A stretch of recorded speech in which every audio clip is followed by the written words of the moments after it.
Bismillah ar-Rahman ar-Rahim. Assalamu alaikum wa rahmatullahi wa barakatuh. As we welcome you to the special broadcast coming to you live on the Sunday evening right here on Salam Media. And we are focusing on what the world has been absorbed with. And we're talking about the oceans of injustice once again against the nation of Palestine.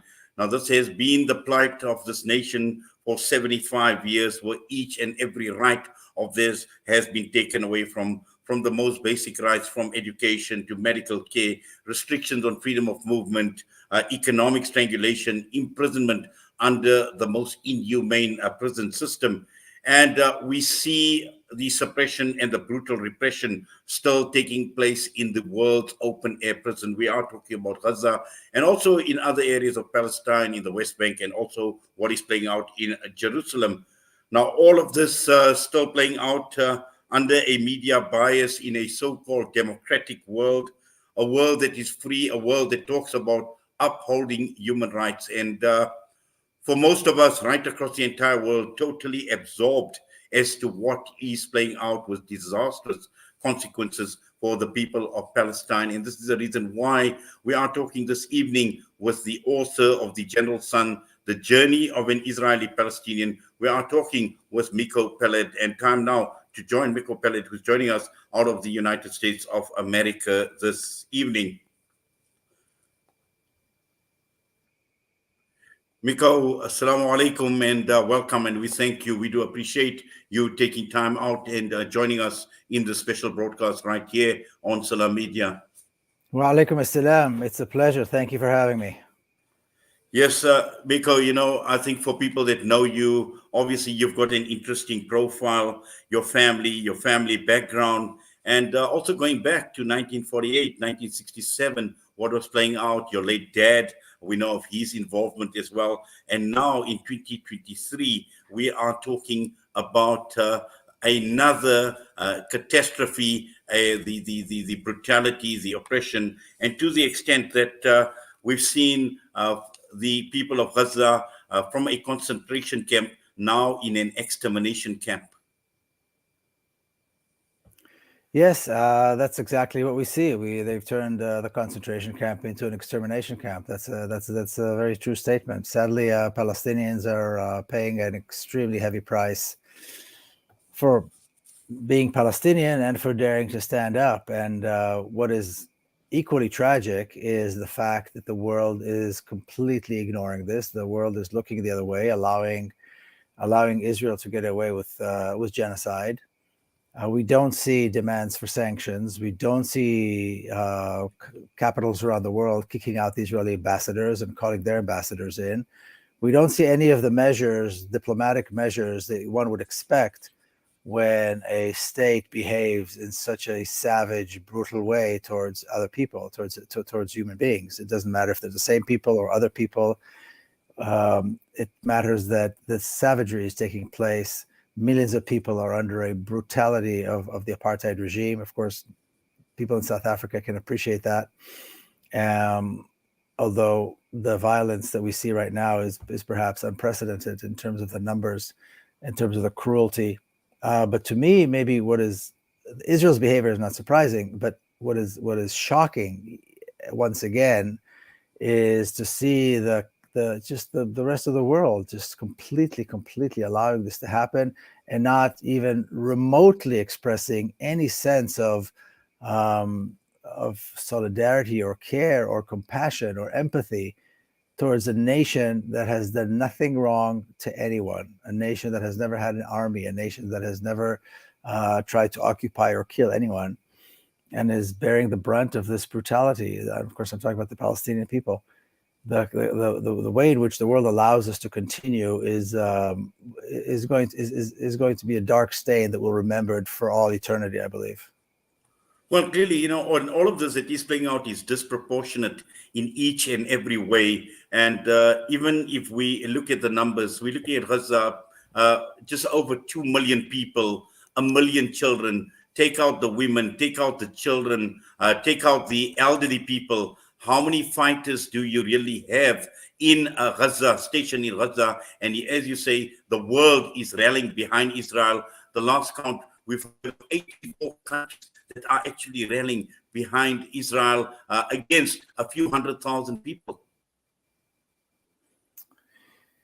Yes, I mean, all Palestinians are all civilians. I mean, other than having a small guerrilla fighters here and there, Palestinians are a nation of civilians, a nation of children, particularly in Gaza. The vast, over 55% of the population are children, and the suffering. But people tend to focus on Palestine when something like this happens, when thousands are being killed in the most cruel and brutal and savage way. Which is the way Israel murders Palestinians. But the cruelty towards Palestinians is not just that. The cruelty towards Palestinians is a daily occurrence. It's a daily reality. It's the cruelty of knowing that you're Palestinian and your life doesn't matter. It's a cruelty of being harassed by soldiers, police, and settlers. It's a cruelty of knowing that if you walk down the street, then you are clearly a target and anybody can shoot you because they think you're terrorist. The cruelty of not knowing if your home will be there when you return from school as a child, or if your parents will be alive, or if your parents or siblings will be imprisoned.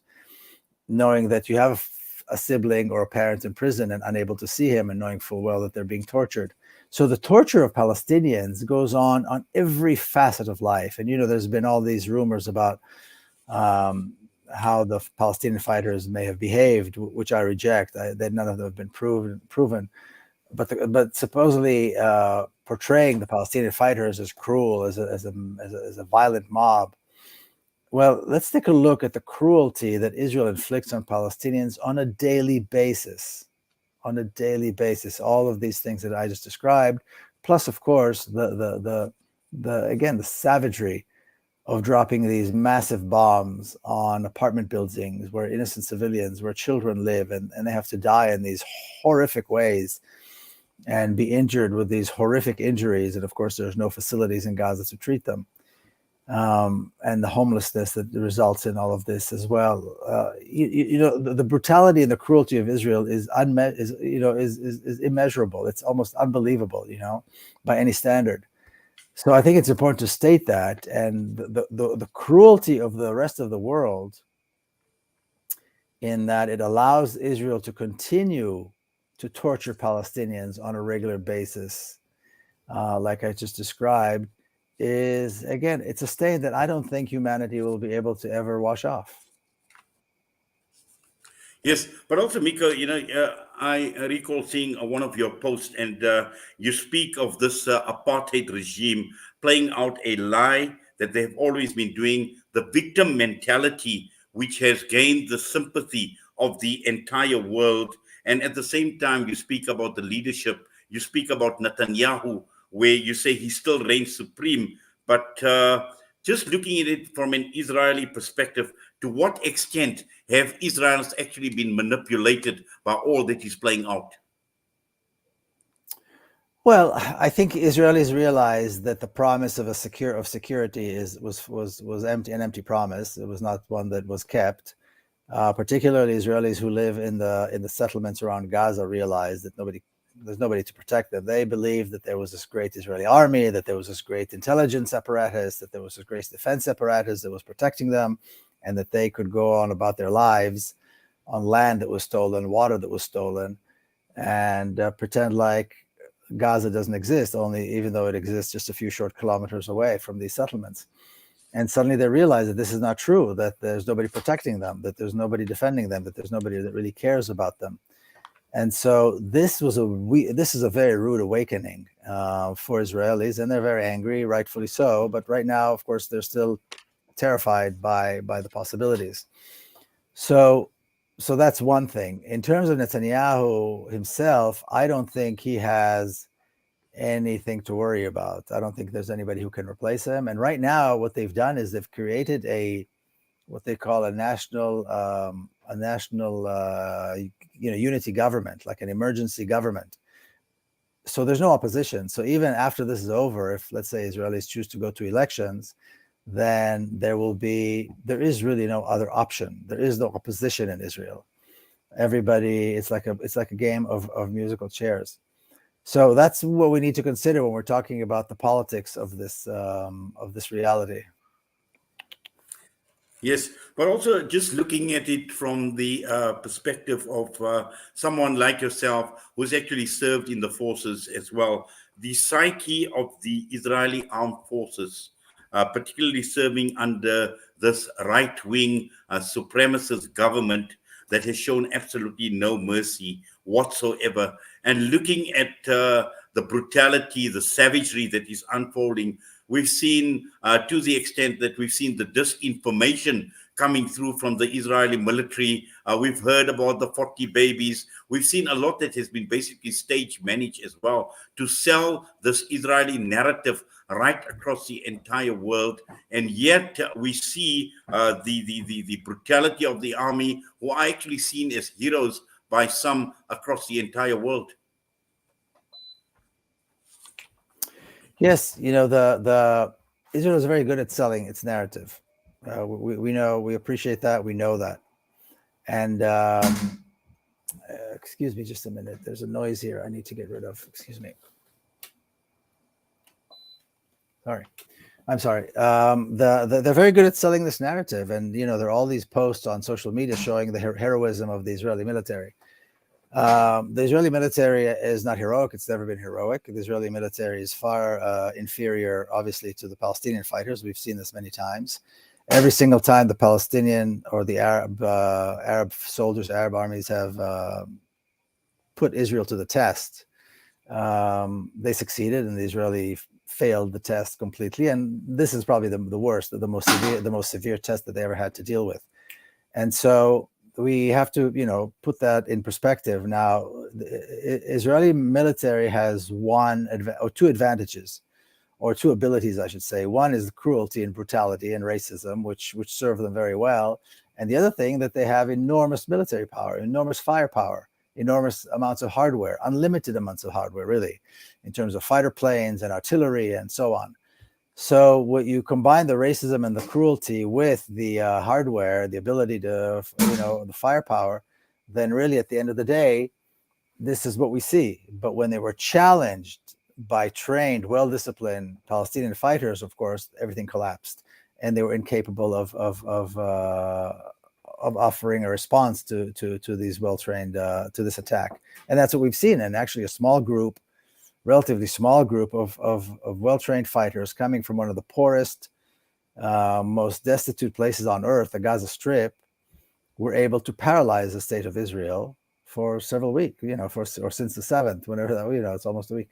They were able to completely paralyze the state of Israel. People are afraid to leave their homes. Public transportation was stopped. The police and the army were completely nowhere to be seen, were not functioning.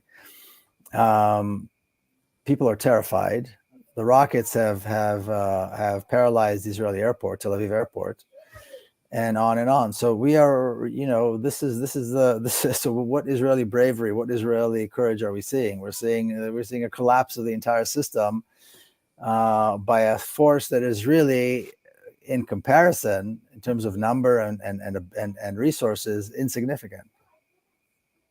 Yes, and just looking at what's been playing out most recently, obviously the Palestinians have been basically given a choice to move from one area to the other, and also at the same time the arrival of Blinken, Anthony Blinken, in the region, and his efforts talking to Arab leaders, talking to the neighbors, talking to the likes of Netanyahu, and just looking at the United States of America, where on the one hand they've obviously boosted the military capacity of Israel, and on the other hand, going around on this whole peace mission or so-called mission. Now, clearly, there's a contradiction there, Miko. Yeah, there's no peace mission. I don't think peace is on the agenda. Nor even the normalization efforts are now been put on hold. But what I think is important is that Blinken has gone to Qatar, he's gone to Egypt, he's gone to other Arab countries to try to figure out how to, what was on the table, and it means that negotiations are coming up, and negotiations, of course, are inevitable. It's all a question right now: who's going to have the upper hand when they start negotiating. And the United States is complicit with these terrible crimes. I mean, there's no other way to describe it. And this entire idea that somehow they are able to be intermediaries is absurd. One would hope, though, that when we do get to the point of negotiations, that the Palestinian stance would have enough support to really get some real political gain as a result of this operation, of this military operation, because that's really the test of any military operation. It's a political gain. So hopefully they will be able to get some serious political gain, but they're going to need the support of the world. If the entire world supporting Israel, then of course it's going to be very, very difficult for Palestinians to negotiate. Yes, but knowing the Palestinians as well as you do, Miko, and you've obviously been with the Palestinians, you've worked with the Palestinians as well, in terms of what this has actually done for Palestinians, for their struggle, for their morale, and also going forward, as far as the struggle is concerned, and also as far as the demands are concerned. What does this actually do for a nation that is going through all this brutality at this point in time? Will it make them stronger, or and will they be inspired to continue with their struggle to get to the point where they achieve what they need to achieve? Who knows? I mean, I think the suffering and what Palestinians are going through right now, I think, is unprecedented. The savagery, the brutality of the Israeli attacks are unprecedented. We do know Palestinians are a very resilient people. We do know that. We do know that Palestinians will never stop fighting and will never stop existing and will never stop demanding until they get what they deserve, which is all of their country back unconditionally.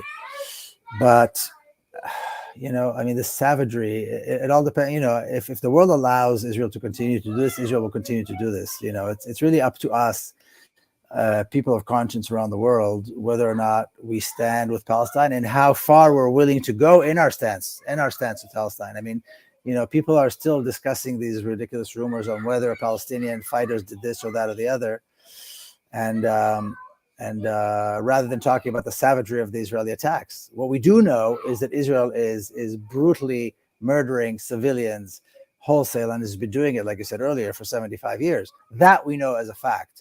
Whether a particular fighter did this or the other, whether the prisoners were this or that, or these are things.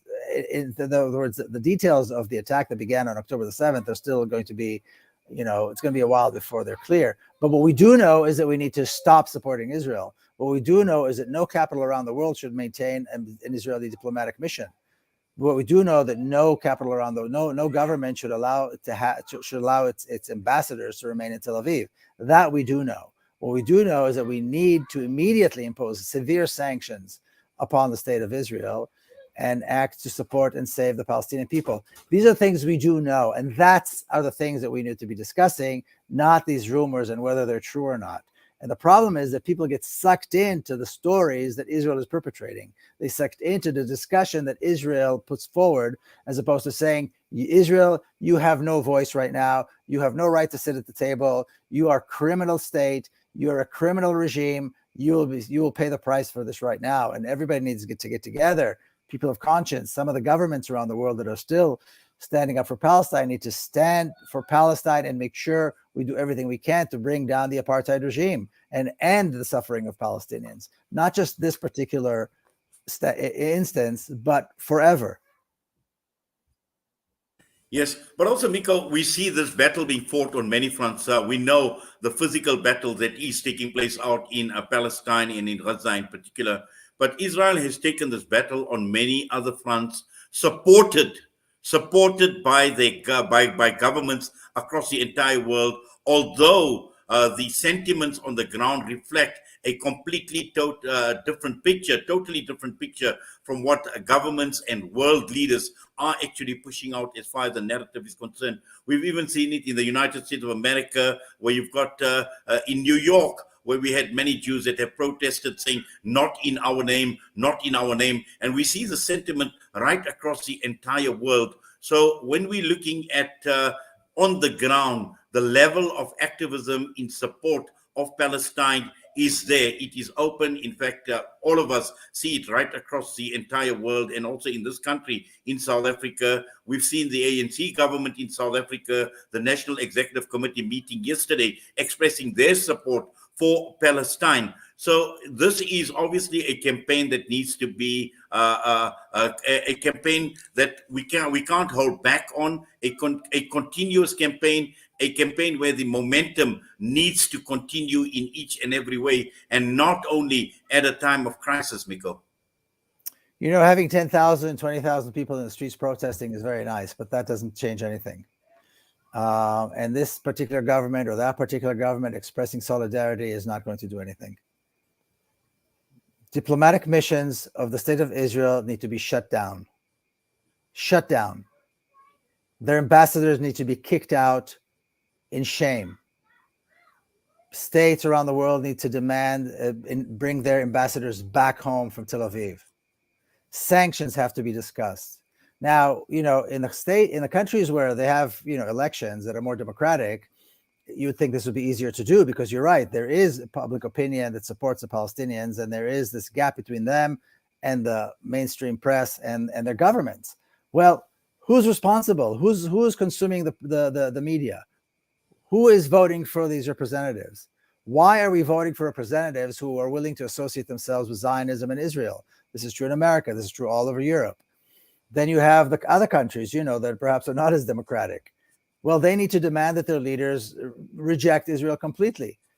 Reject Israel. Africa, Israel has more than 40 diplomatic missions in Africa alone. Why would any African country want to do business with Israel? Why would any African country, and Africa, a continent that has suffered from apartheid, from settler colonialism, from the cruelty and the brutality of these countries, including Israel, of course. Israel was right there supporting Idi Amin, and it was right there supporting Mobutu, and it was right there supporting apartheid in South Africa, strongly supporting them.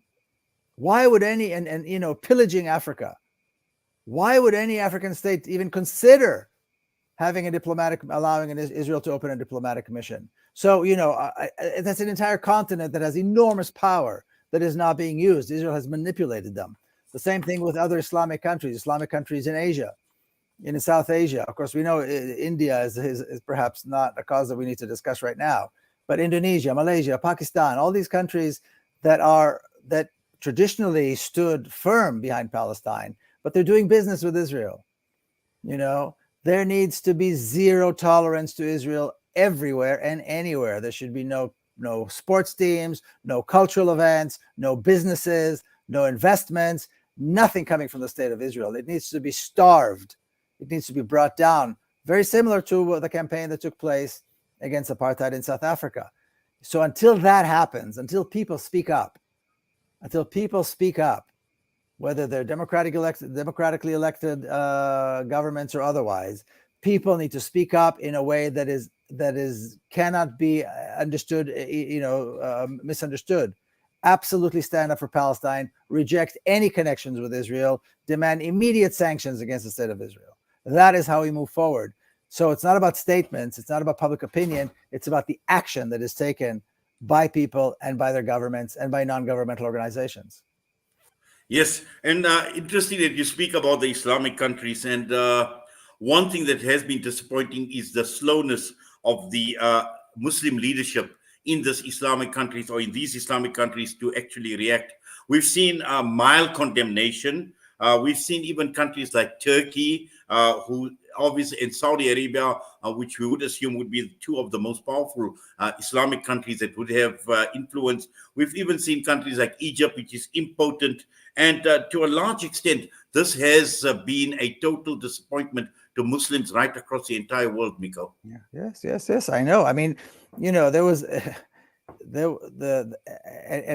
to be honest, I have to say, one of the problems is, of course, that the Palestinian Authority representatives in these countries support normalization.